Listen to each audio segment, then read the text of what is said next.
প্ৰকৃতিৰ ৰূপত অসহায় নৈপৰীয়া আবেদন নিবেদন দাবী আন্দোলন একোৱেই নিদিয়ে কামত উপায়ন্তৰ নৈপৰীয়া অৱশেষত শৰণাপন্ন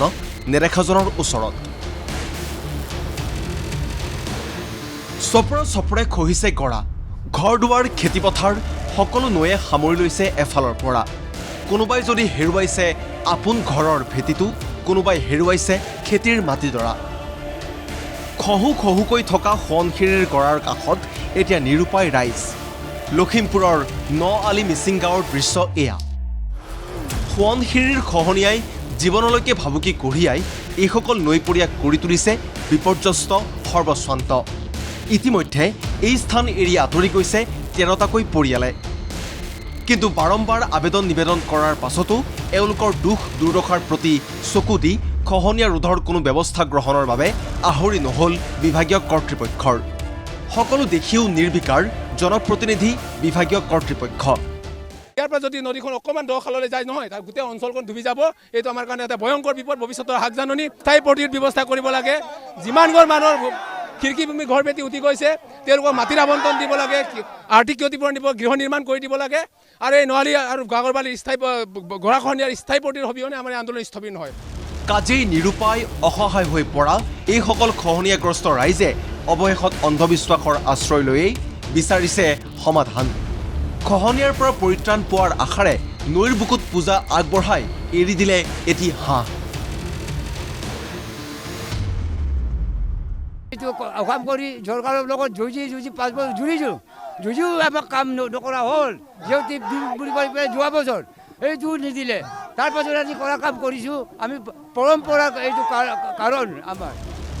শুকুৰবাৰে খহনীয়াৰ বুজ ল'বলৈ এই স্থানত উপস্থিত হয় জিলাখনৰ আয়ুক্ত কিন্তু অবৰ্ণনীয় পৰিস্থিতিত বাস কৰি অহা ৰাইজৰ ক্ষোভ প্ৰতিবাদৰহে সন্মুখীন হ'বলগীয়া হয় আয়ুক্তগৰাকী নাৰায়ণপুৰতো একেই দুৰ্গতিৰ ৰাইজৰ মহাবাহুৰ ভয়ংকৰ খহনীয়াই বিপৰ্যস্ত কৰি তুলিছে এওঁলোকৰ জীৱন জীৱিকা চকুৰ সন্মুখতে চপৰে খহি নদীৰ বুকুত বিলীন হৈছে বহু পৰিয়ালৰ ঘৰ বাৰী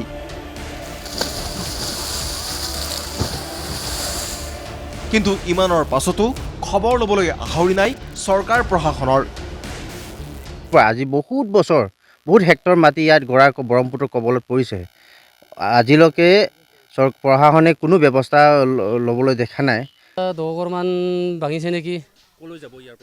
ইয়াৰ পৰা কলৈ থাকিব এতিয়া জেগাই নাই থাকিবলৈ চব পানীয়ে মানে নিয়াই গ'ল ইপিনে এই দৃশ্য কামপুৰৰ পলাশাৰ বানাক্ৰান্ত অঞ্চলৰ নিখাৰী নৈৰ বানত 10 দিন ধৰি জলমগ্ন হৈ আছে অঞ্চলটোৰ বাটপথ খেতিপথাৰ বহু লোকৰ ঘৰ দুৱাৰ কিন্তু চৰকাৰে কেৱল এদিনেই সাহায্য দি দায়িত্ব সামৰাত ক্ষুব্ধ হৈ উঠিছে বানাক্ৰান্ত ৰাইজ খালতো পানী আছে পথৰ ওপৰতো পানী আছে জাগাই অলপ শুকাইছে শুকালেও এতিয়া আমাৰ স্বাস্থ্য পৰিণতি বেয়া দিশত আগবাঢ়ি যাব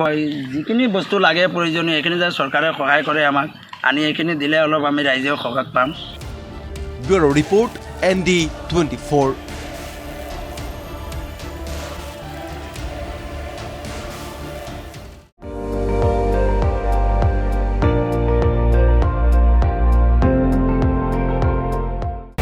আপুনি চাই আছে ND24